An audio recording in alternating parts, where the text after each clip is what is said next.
Hi everybody, I want to show you this special product, Maker's Magic Gloss Scorch Marker is the brand. This stuff is great on leather, and this is wood, glass, canvas, leather, vinyl, plastic, you name it, it works beautifully. I love this stuff and I wanted to share this #1 beautiful tip for painting on a leather journal. If you're going to need a big fat brush, a wide brush for this. And you don't need a lot of this product, especially since the leather kind of soaks this up a little bit. I do a very thin coat like this, and then it dries really super quickly. This helps the acrylic paint bond to the leather, so you're not going to get that weird cracking, or even, heaven forbid, your design just falls off. It also kind of changes the look, and I'm going to show you here. I wanted to open up a brand new one so you could really see. It changes the look of it a little bit. I'm using the gloss version, and see, it just gives it a little sheen, which I do not mind at all. I thought it was really pretty actually. So I'm going to have a list of all of the in the description box of all of the tools that you would need to make this painting happen. And there's you can have a lot of different brushes, or you can just have a couple brushes. You don't need very many brushes to accomplish this. I'm using regular acrylic paint.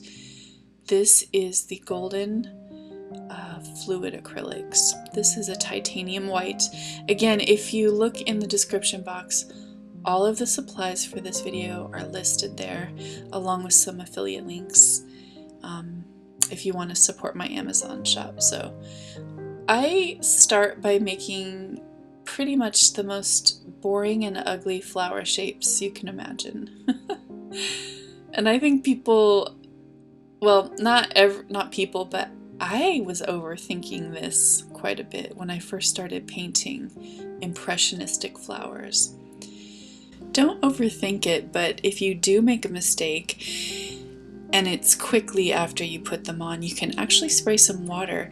That bond, that seal that we created, helps wipe off, helps you cover your mistake. I just sprayed some water on here and used a soft cloth, I think a paper towel, and gave it a good rub.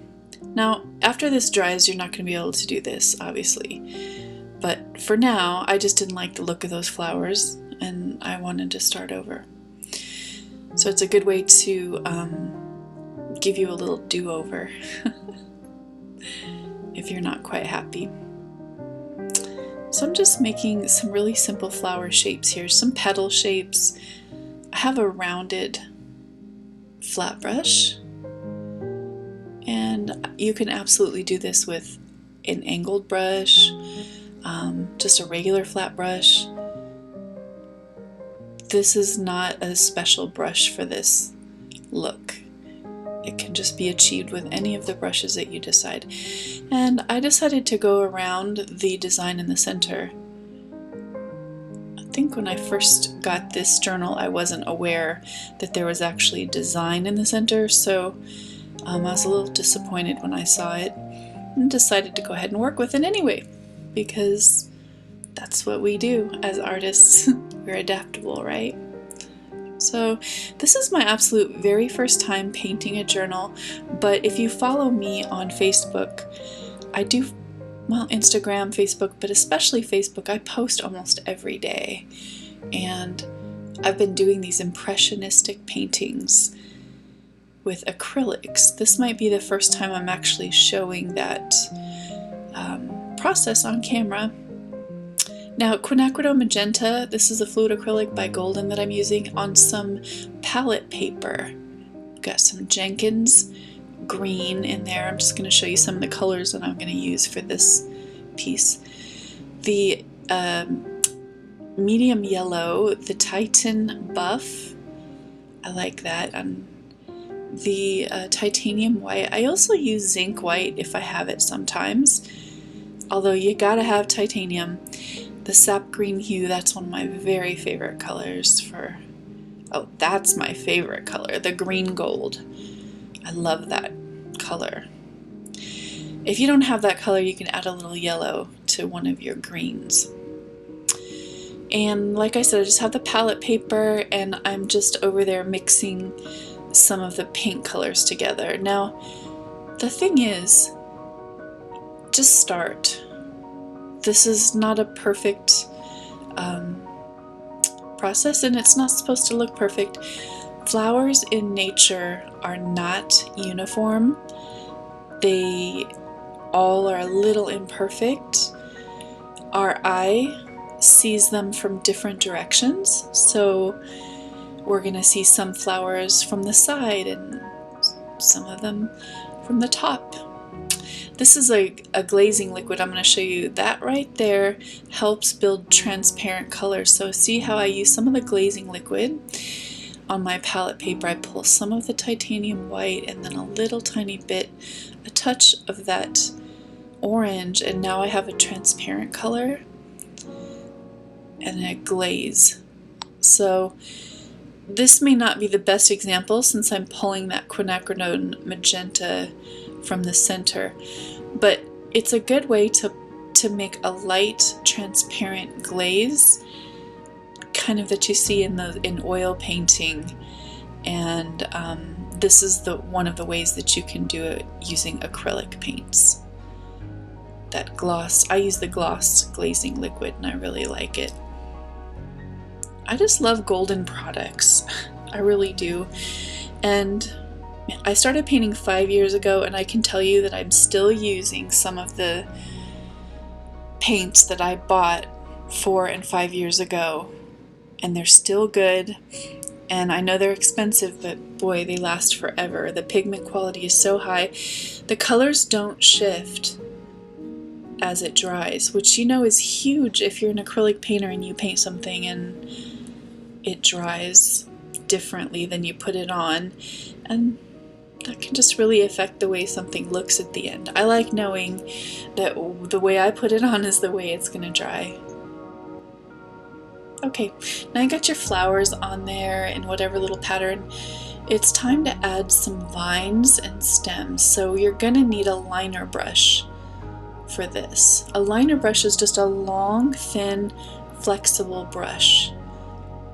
And I love this set of detail brushes. It's very inexpensive. I'm going to leave a link to it in the description box. I love this set and I highly recommend it. So just make some little lines and curly cues and some little vines in there. The original color didn't show up very well on that gray background, so I decided to lighten it up a bit so we could really see. And I'm just pulling that brush across. If you want a thicker line, you push down, and a thinner line you pull up. At the very end, I'm pulling up to get those little baby thin lines and pushing down to get the thicker line. This takes a little practice, but honestly, if you try it on a piece of paper right next to your painting first so you can get the idea of it, that does help. Alright, now we're on to leaves. Now that you've added a few vines, you know you need some leaves in there.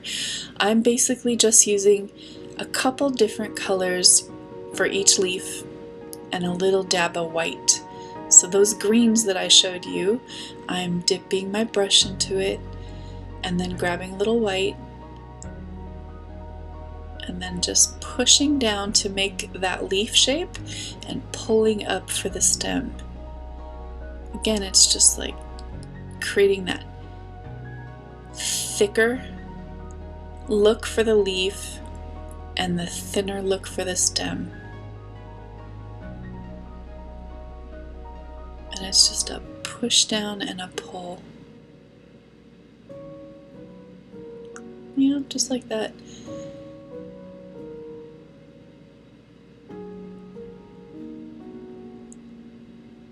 And every once in a while you just want to kind of stand back and look at your piece and see where it needs something. If there's an empty space that looks like it needs something, go ahead and be bold. And if you're like, oh, I shouldn't have done that, because I do that, go with it first and then build around it, because there's really not a lot of mistakes you can make here. Let's just say this is a lush garden, and you can't make a lot of mistakes in a lush garden of flowers, right?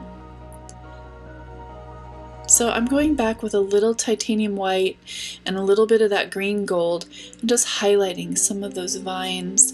Vines are not all one color. When the sun hits them, there's shadows and there's light points. And now with that green gold, I got a little detailed brush. I'm doing the same movement I did with the leaf, maybe just not the a curling motion, but it is a push down to get that little baby leaf. It's a push down and then a pull up and a drag. I'm pushing down, pulling up, and then dragging to get that little stem.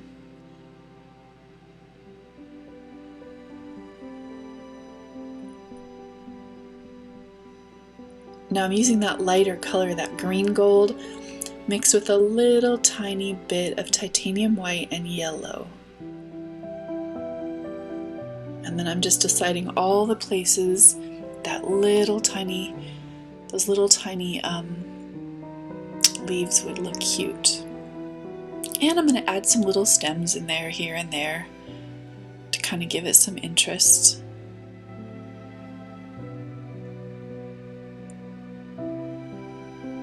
You'll see these little leaves in a lot of my work. I don't know why, I just fell in love with them when I was doing alcohol inks, and I never look back. I just really love those so much. I just think they add the most adorable look to these florals.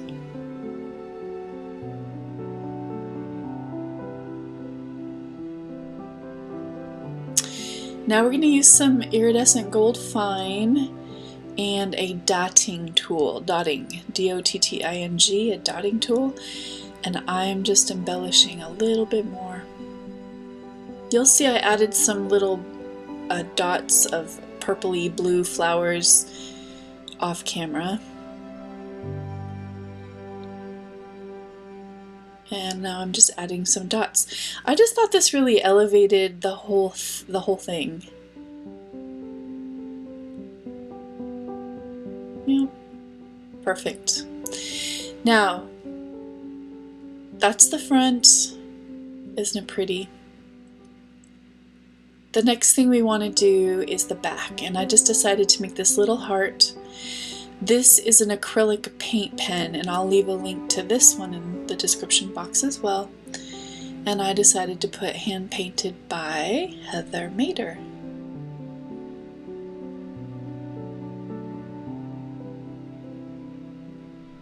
Don't forget, an important part of this piece is sealing it afterwards. So again, you want to make sure you do a layer on the bottom to bond the product, so that back cover has a layer. Then you're going to grab your Maker's Magic and you're going to do a seal coat over the top.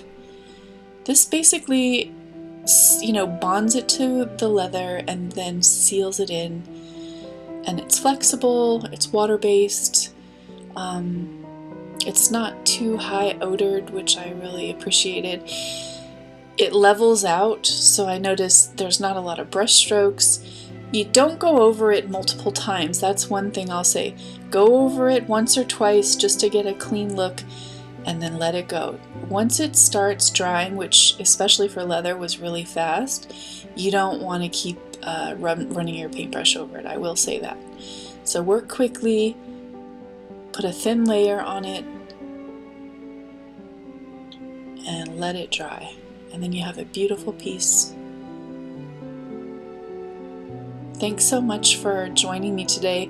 One thing I did want to tell you about is I have a cookbook coming out.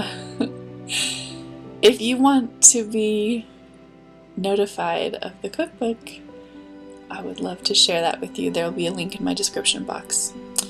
Thanks for joining me today. This journal is available and all of my art is available. So feel free to contact me if you're interested in owning one of these hand-painted originals or any other work that I might have. You can see on Facebook, heathermaderart.com, and I look forward to seeing you next time. Bye-bye. Don't forget to subscribe and hit all notifications so I can make more art videos just for you.